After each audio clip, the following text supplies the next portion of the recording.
Welcome to the Sales SOS podcast, where we answer your sales distress calls. I'm your host, Liz Hyman, bringing the rescue boat to your sales challenges. In this ever-changing sales environment, it's easy for leaders to feel adrift. We're here to be the beacon guiding you to success. Each episode, I'm joined by top sales experts and practitioners who have navigated this waters and come out victorious. Together, we'll uncover the insights and strategies that will help you hit your sales targets and grow your business. So if you're ready to turn your sales distress into sales success, you're in the right place. Let's dive into today's topic. Hi, I'm Liz Hyman, and this is the Sales SOS podcast, and I'm your host, and this is your crew who's going to help save you from your sales nightmares. I am talking to this team about CRMs. We've had a couple of segments talking about what they are, how they work, and mistakes that people make when they're setting them up. Let's talk now about the continued use. Like, there's protocols that we need to put in place. So nothing's worse than having a bunch of data that isn't accurate. So we need to talk a little bit about what are some of the protocols you need to put in place around entering data, around moving things through whatever it is. Let's talk about that and maybe the iterative process for keeping that CRM doing the things that we need it to do. So, maybe, I don't know, Chris, maybe we start with you this time. What are some of the protocols that you put in place for your team around using the CRM, naming, what kinds of things do we need to be thinking about? Well, I think you start out with how are you going to be inputting accounts. Almost every large organization ultimately gets to a point where that goes through at least an approval process of some sort, because you don't want all of the different variations of an account to be in there, because that's going to mess up your data. It's going to mess up your reporting. It's as a sales leader, it's going to mess up your conversations that you're able to actually have, right? So you want to make sure that your data is at least as clean and accurate as you can get it.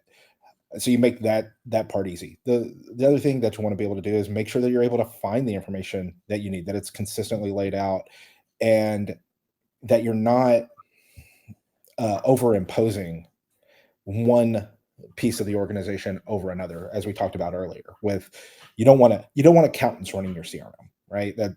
Or what have you. You want somebody who actually has an understanding, at least to some degree, of that revenue stream, not just what the output is.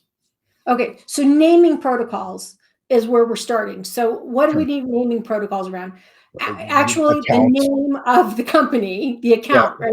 Because we don't want Coca-Cola Incorporated, right? Which I've seen a million times. There are 16 iterations. Or how about state? Is it spelled out? Is it two letters? Or is it spelled wrong? Is it spelled right? Or city, right? Or you'll have people that add ink to the back of a name or whatever, right? And next thing you know, you've got 15 versions of that same account. So you either need to have a protocol that says we pull it from their website, or every company is put in this way. It's all capital letters. It's all small letters. We name. We put ink, we don't put ink, whatever it is, but we set the rule so it's consistent, so you don't end up with duplicates. What's really cool is, and I'm not a HubSpot fan, but what I will say is what's really cool is if you use HubSpot and you type in the URL, it will pull up the name that they have on their website. So that would help prevent some of that. What other things? Why are you not a HubSpot fan? I know, I love HubSpot. Yeah. Like what? I'm learning to like it more and more, actually. I like the associative part of it too. So I'm actually becoming more of a fan. The number one thing she hates is the sales view. It's that's it. The other parts. We can have a conversation about this, Liz. So here we had asked about ways to make it simpler. One of the things that I do now that I wish I would have figured out a long time ago, and I didn't, and now that I have, I feel like I've found the light, or I'm drinking the right Kool-Aid, or whatever that thing is. I set up the dashboards on any implementation so that the leadership team dashboard is a roll-up of all of the dashboards. The grouping of sub-company or sub-teams We're all looking at the same view. The only thing that's changed is the filtering of the dashboard. So we're all looking at the same information. And then the individual rep dashboard is the same information, just filtered by them. And by going through that simple process, communication is so much better across teams, across functional organizations, across the entire group.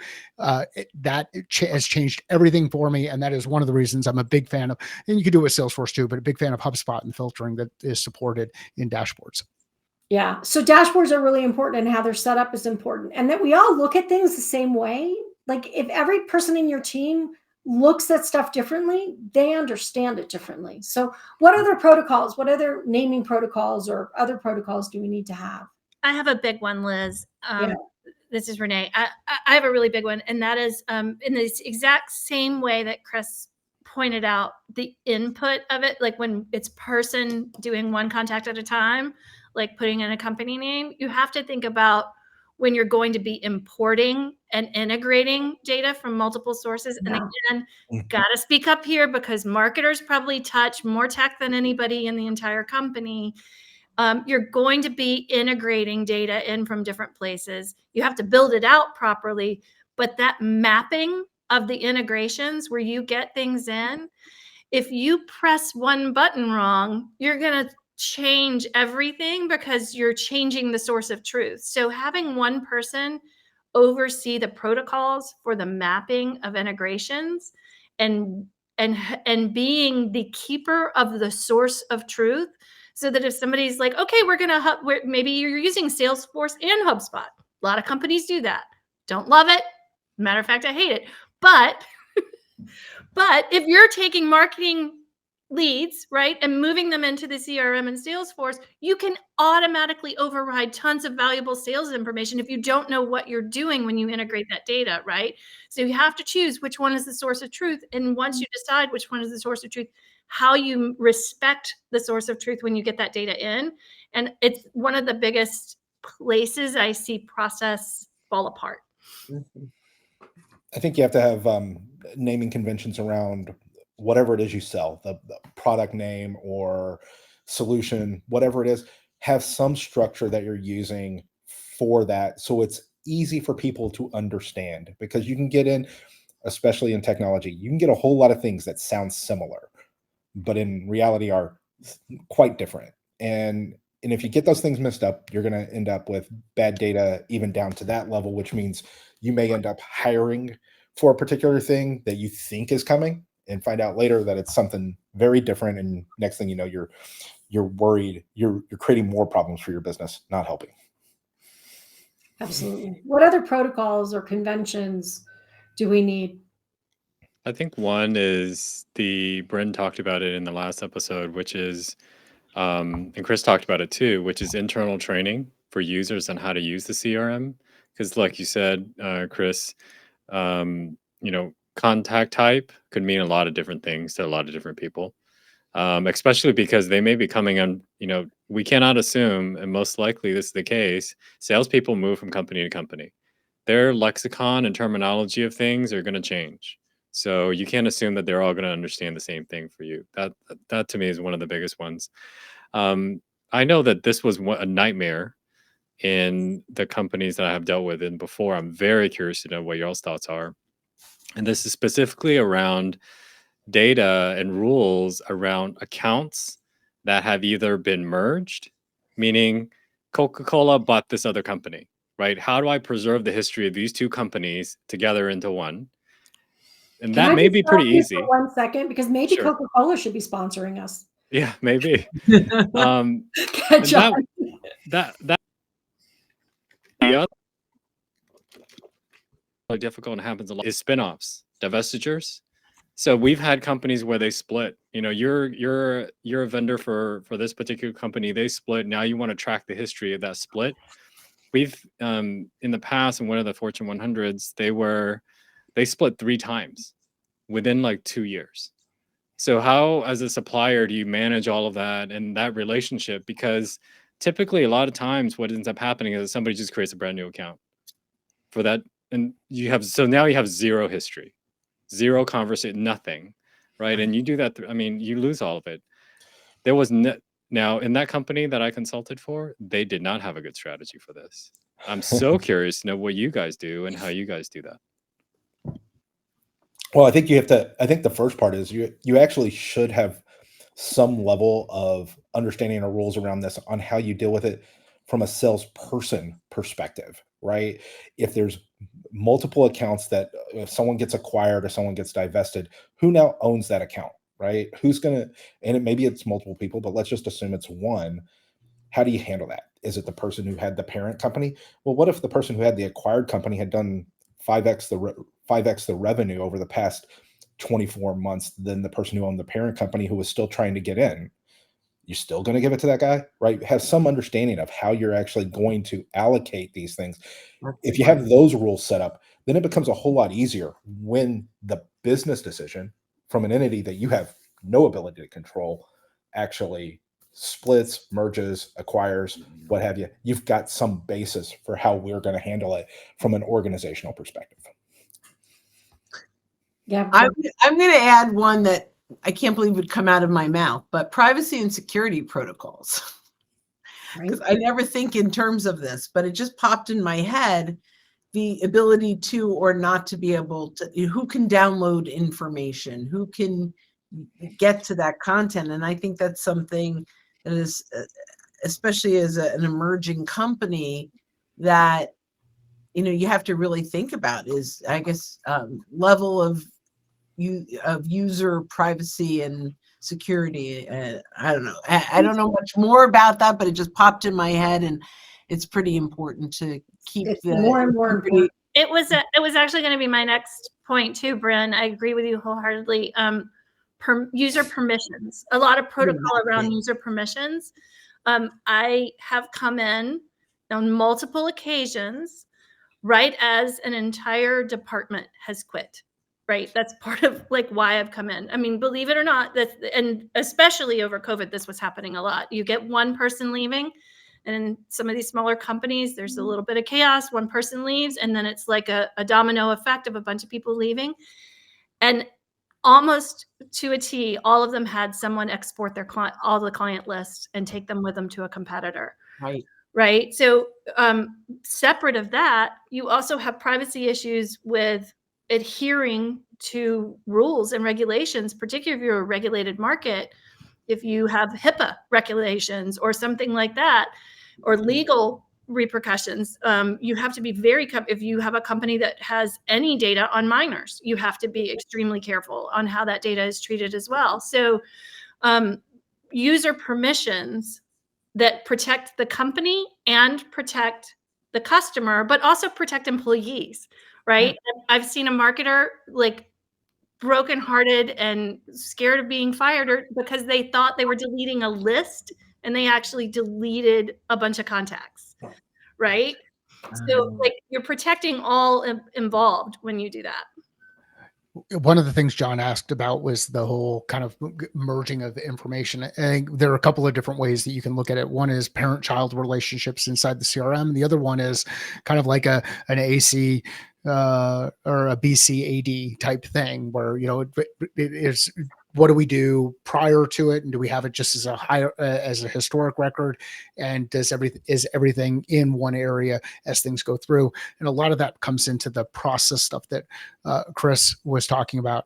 As you think about those permissions, think about what happens when you maybe when someone is exiting the relationship but needs to work through a transition period. So they might need to have access to certain things during that transition period, but shouldn't have access to everything. How can you turn certain things on or off, and who has access to what, and what can they change, and what things can they potentially disconnect? I went through a nightmare scenario with HubSpot recently where the only way that we could have an integration work was if we turned everybody into a super admin for the first part of the integration. And Renee, thanks for rolling your eyes. You're like, are you freaking kidding me, guys? Like, have you never done this integration before? Now, on the cool part about it, we only had to turn it on while the integration happened, and then we could turn it off afterwards. But still, we can design better systems. So I want to talk about another piece of it, because that stuff is really important. let's dive in though to the opportunity part of it, right? So how we put in the customer and the account, all of that stuff matters. Is it street? Is it ST? Is it core? Like all of those things matter and they're important. And how we label them matters. If they're a distributor versus an end user, are they, all of these kinds of things matter and we need to figure them out. When we get into the opportunity, it feels like to me, that's one of the places where there's sort of the most room for confusion. One of the things, and I think, Chris, you mentioned it briefly, or John, it might've been you, I'm not sure. What are the rules to move something from stage to stage? Because every salesperson interprets it the way they want to. Right. So one person will say, well, there's the automatic percentages and this one says 30% chance of close. If I move it into the next stage, it's going to say 50% chance of close, but I only think there's a 30%. So I'm not going to, right. So what are the rules about moving it from stage to stage? Or another piece, and I'll let you guys take it from there, is that I don't really know. I don't really know when this is going to close, but it's requiring me to put a close date. So I'm just going to write something. Like, is there a protocol around? Can you set it up so you don't fill it in? Do you have a rule that says, it's January 31st because nothing ever really closes on? Like, what do you do with some of these things that are the biggest confusion makers around opportunities? And Chris, I see you. Go. I think even on that last point, what do you mean by close, right? Yes. Because I've seen people where their view of close is, I got agreement from the client that we're the vendor of choice and they're going to be ready to go forward. Most likely that's not going to mean close. Close means paperwork is signed, right? Like, we've gotten to an agreement, we've gone through contracts and everything else. So if you're basing off that first date, it might be a month and a half before you get to that actual close date, right? So how are you defining it? I think putting in fake close dates can be challenging, but I think you have to have a realistic view of when you're going to look at that. And then I would say adjust for some level of risk if you're not sure. And that risk is going to, because nobody really ever complains when a date gets pulled in or the dollar size goes up. They only really get agita when you slip a date and you slip that date multiple times and things like that. So being able to understand, what are we really saying means closed? What are we really saying means qualified, whether that is marketing qualified, sales qualified, what have you? How are you moving between those different stages in your process? And if you can't get clear on that, get clear on that. It'll help in the way you design your system and what you're requiring from your sellers, your marketers, whoever else is using your CRM. Mike, go. I know you're like dying. Well, we are going to have an entire hour to talk about hour and a half to talk about process stuff. So I'll be really careful about this. But to Chris's point, have definitions of terms. Lead. As a leader inside the business, lead the team through the process, figure out what words mean, and document those definitions. And you can do all of that kind of work. Have as far as close dates go, if you don't have a close date, you don't have a deal. And I will die on that hill. Like so the close date, right? Is it valid? Is it real? If the deal is not real, don't build it in. Don't build the opportunity into the system. And if you have people who are building deals without close dates or a view toward when someone wants to solve the specific problem that you're solving for, then I think you're a poor leader inside your organization. You have a bad system. Now, good close dates are things like fiscal years, calendar years, quarters, compelling events that take place inside the business that might indicate that money is going to be available, or some kind of MBO, management-based objective, is due to be delivered to the organization, or some other commitment that the board has made to others is due. Ask those questions. Ask better questions, have better definitions. And if you don't have those inside your organization, again, I challenge you as a leader. It sounds like I have a lot of leadership issues. Yeah. Well, let's talk. We're going to talk about that another day. What other things, what other areas is there confusion that we need to set rules around within the CRM? And we are almost out of time. So any last thoughts on that? And then we can wrap up. Speed at which information is updated. Like, let's update things as and when we have information. As leaders, be comfortable with the idea that deals are like chutes and ladders. They're going to go backward and they're going to go forward. Yes. Like, that's going to happen. Close dates are going to slip. If you don't empower and enable your team to lead in their opportunities, again, you've got a leadership challenge inside your business. So be comfortable with the idea that things are going to move back and forth. Stages are going to move back and forth. Dates are going to change back and forth. And then be very clear around how often you want that information to be current. And ideally, people are updating the CRM in their workflow, not pushing it to the end of the week like I used to do before I led a team. And then ultimately, when I started leading teams, found Salesforce or CRM religion. Yeah. And so I think this is really important. So ideally, if you want the most updated information, that means you make it really easy for your salesperson to work in the CRM. And if you push them out of the CRM to do a whole bunch of other things, the CRM will always be out of date. But even if that's the case, then you need to set protocols. So one thing I know is if you do a funnel review and you stop it in the middle because nothing is updated and tell them that you'll see them tomorrow morning at 7 a.m., they won't do it too many times, right? So what are the rules around it must be updated to some extent at the end of every day, at the end of every week, and before your funnel review. And if it's not, there are consequences. And I think that's where the big thing is. Nobody's checking, right? If nobody's checking, nobody's measuring, as someone said earlier, I think Bryn, then it's not going to happen. If nobody cares if it's updated, it's not going to be updated. So those rules around protocols around when and how things get updated is really important. Chris, what do you think? I think it's because you're asking for those updates, letting people understand how we're leveraging that data is important, because people don't want to feel like they're doing it just as an administrivia, right? They want to understand, why am I doing this? What's it matter? That way, when you're coming into those conversations with your sellers, you're echoing back what they're telling you through past interactions plus what's in the CRM, and you're able to have an intelligent conversation around that deal. Not, oh, well, is the CRM just updated and you're checking a box? If that's the case, guess what? I could hire a precocious 8th grader to do that. Go ahead, Brent, and then John, if you or Renee, if you have anything, then we'll wrap up. Go ahead, Yes, Brent. I think this really is the last thing that's gonna just kind of piggyback off of that Chris's brilliance. Prioritize user adoption from the onset.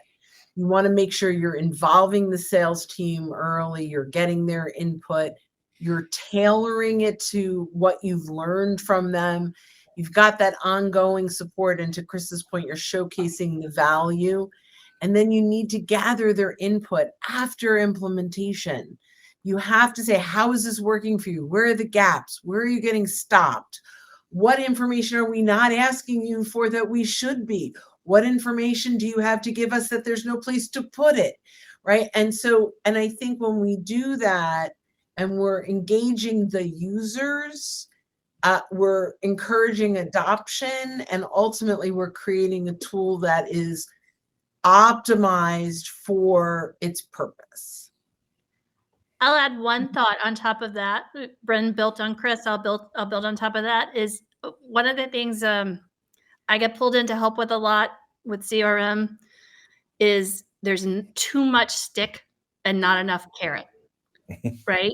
Like telling people the why gets 80% there, but making it, to Bren's point, building in that user adoption, making a commitment to help people, to make it fun, add gamification, tie to commissions, add in spiffs, whatever it is. There's currently, yes, the stick has to come because we just got to say, you just got to do this, right? But there's a tremendous amount of thought that this is separate from sales. And that's where the stick comes in. When you make it part of sales and you add more carrot, then there's a lot less problem. Any last thoughts? I think my last thought would be, if you're the seller, you should be using the CRM as the way you're running your business. Right? Yes. Like, that's the easiest thing I can tell you. Like, this is a tool that lots of people have access to, lots of people get information from, but it is how you run your business. Right. And if you think about it that way, then using it makes sense. All right, you guys. Well, thank you so much for joining us for our discussion of protocols around the CRM. Have a great day, everybody, and happy selling. Thank you. And that's a wrap of this episode of the Sales SOS podcast. A huge thank you to our experts for throwing us a lifeline with their insights. We hope today's episode has equipped you to navigate the sales seas with confidence. Never miss an episode. Subscribe to the Sales SOS podcast on your favorite platform. If you have questions, comments, or topics you'd like us to explore, join us live on LinkedIn every second Friday, or share your questions on YouTube or LinkedIn. Until next time, keep sailing towards those sales goals. I'm Liz Hyman, your captain here at the Sales SOS podcast, saying smooth sailing and successful selling.